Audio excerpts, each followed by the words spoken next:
Roanoke, the colony that left only a word carved in wood. 115 people built the first English settlement in the New World, and by the time help came back for them, every single one had vanished, leaving one word behind.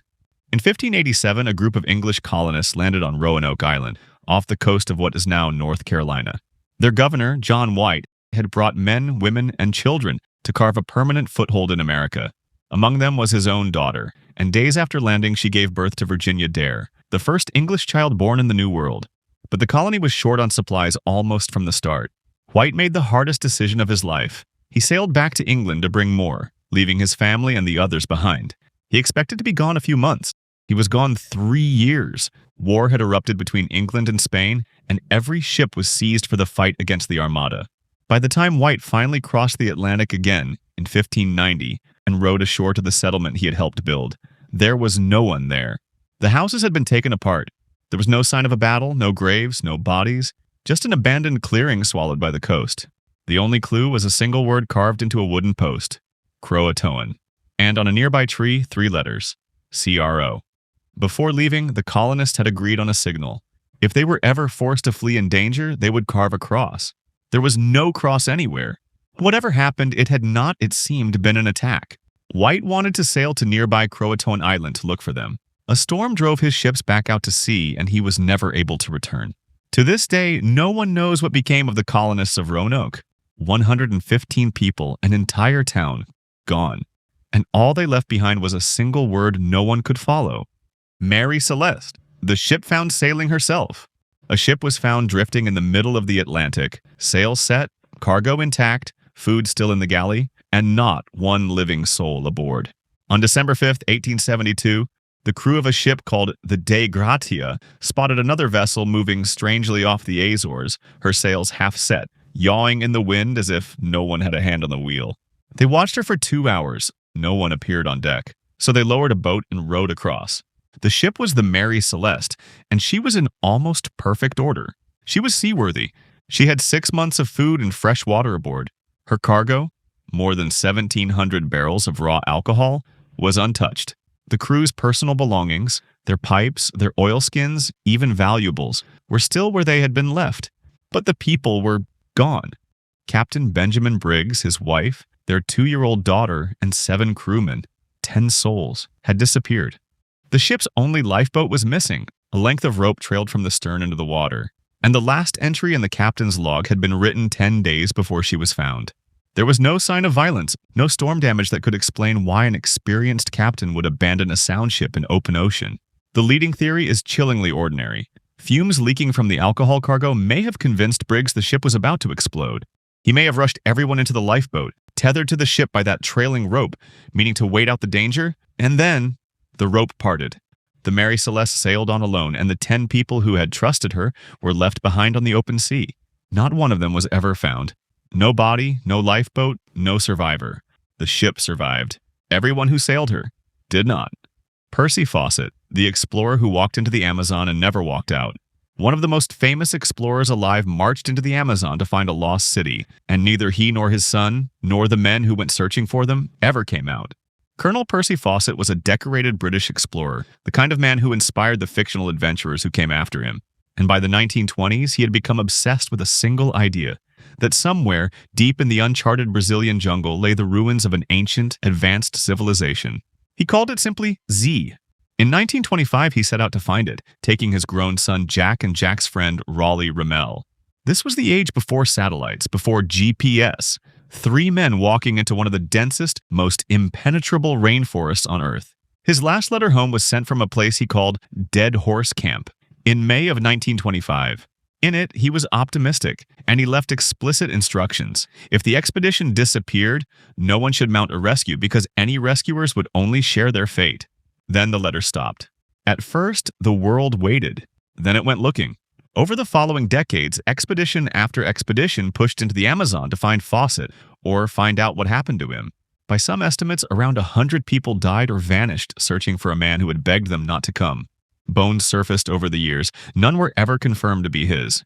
Whether he was killed by a tribe whose land he crossed, or died of starvation and fever, or found his lost city and simply never left it, no one knows. He warned them not to come looking. They came anyway. and the jungle took them too. Mallory and Irvine, the two men who may have conquered Everest, then vanished into cloud. Two climbers were last seen a few hundred meters below the summit of Everest, still moving upward, still strong, and then a cloud rolled across the ridge, and they were gone. It was June 8, 1924, 29 years before Edmund Hillary and Tenzing Norgay would officially become the first to reach the top of the world. George Mallory was the finest climber of his generation. Andrew Sandy Irvine was young, strong, and gifted with the oxygen equipment they were gambling their lives on. Together they pushed for the summit. Far below, a teammate named Noel Odell looked up through a sudden break in the clouds and saw two tiny figures high on the mountain, moving toward the top. He watched them for a moment. Then the clouds closed over the ridge. They never came back down.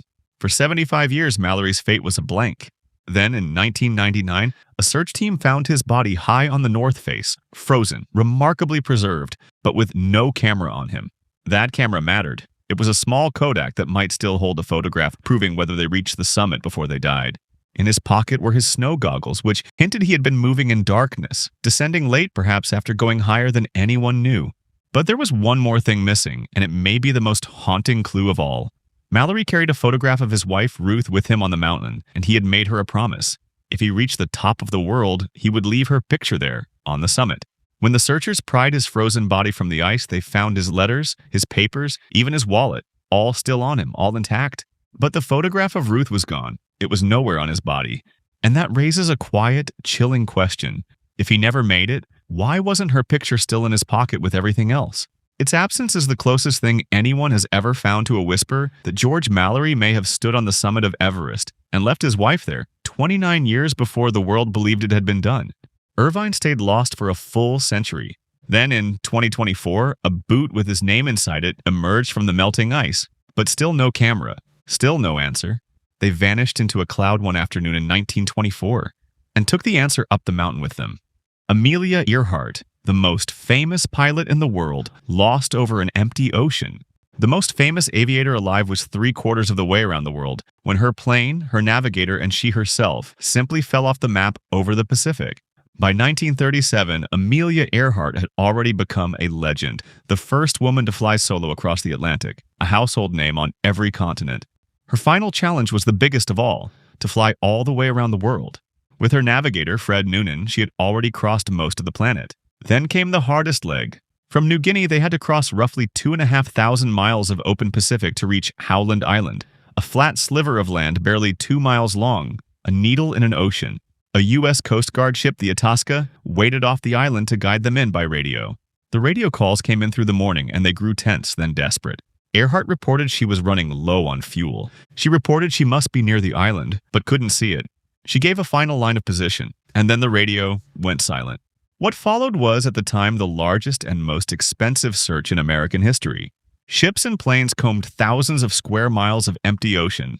They found nothing. The theories have never stopped. That she ran out of fuel and went down at sea. That she landed on a deserted island called Nikumaroro and died there as a castaway, where searchers later found bones and everyday objects. That she was captured. Every few years, a new clue surfaces and the mystery reopens. She was perhaps an hour from an island the size of a small town, and neither she nor Noonan nor the plane was ever found. The Franklin expedition, the 129 men who sailed into the ice and were never seen again.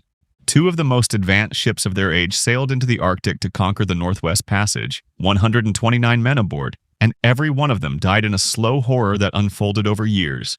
In 1845, Sir John Franklin led HMS Erebus and HMS Terror out of England on a triumphant mission to chart the last unknown stretch of the Northwest Passage across the top of North America.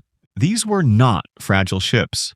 They had reinforced hulls, steam engines, heating, and enough tinned food for years. They even carried a library. Failure seemed impossible. They were spotted by whalers in Baffin Bay, waiting for the ice to open. After that, they sailed on into the Arctic and out of the known world. What happened next was pieced together slowly, painfully, over more than a century, from scattered bones, abandoned camps, a single note left in a cairn, and the testimony of the Inuit who lived on that ice. The ships became trapped off King William Island and never broke free. Franklin died. The survivors, running out of everything, finally abandoned the ships and set out on foot across the frozen wilderness, dragging lifeboats loaded with useless silverware, trying to walk hundreds of miles to safety. They died strung out across the ice one by one. The evidence told a grim story. Starvation, exposure, lead poisoning from their own tinned food, and, in the cut marks left on human bones, cannibalism, as the last men tried to survive on those who had already fallen. The ships themselves stayed hidden for nearly 170 years, until they were finally found resting on the Arctic seabed in 2014 and 2016. 129 men walked into the ice pulling lifeboats behind them, and the ice kept them for 170 years. Andrée's Arctic expedition, the balloon that flew into the white, and the photographs found 33 years later. 3 men climbed into a hydrogen balloon and lifted off toward the North Pole, and for 33 years no one on Earth knew what became of them, until the ice gave them back. Their bodies, their diaries, and a roll of film no one expected to survive. On July 11, 1897, the Swedish engineer Solomon August Andrée, along with Niels Strindberg and Knut Frenkel, launched a hydrogen balloon called the Eagle from a remote island in the Arctic, aiming to become the first people to reach the North Pole by air. Andrée was confident to the point of recklessness. The world watched them rise, drift north over the pack ice, and disappear. The balloon did not last. It leaked, iced over, and grew heavy, and after only 2 days it came down on the drifting Arctic ice. That left 3 men, hundreds of miles from anywhere, with no way home but to walk. And so they began the long march south across ice that shifted and cracked and carried them backward as they walked. Then, silence. For 33 years, they were simply gone, one of the great mysteries of the age, until 1930, when a sealing expedition happened to land on a remote, ice-locked island called Kitoya, White Island. There, they found the men's final camp. They found the bodies. They found the journals that recorded the trek day by day, and they found Strindberg's camera, its film still inside. Against every expectation, that film was developed, and images emerged. Impossible ghostly photographs of the 3 men beside their fallen balloon, hauling their boat across the endless ice in the last weeks of their lives. Their diaries told the rest, though, exactly what killed them. The cold, disease from the polar bear meat they ate, or the fumes of their own stove, is argued about to this day. They vanished into the white in 1897. 33 years later, the ice handed back not only their bones, but the photographs of their final days, developed from film that never should have survived. Of everyone on this list, they are the only ones who, in the end, got to tell us how their story ended.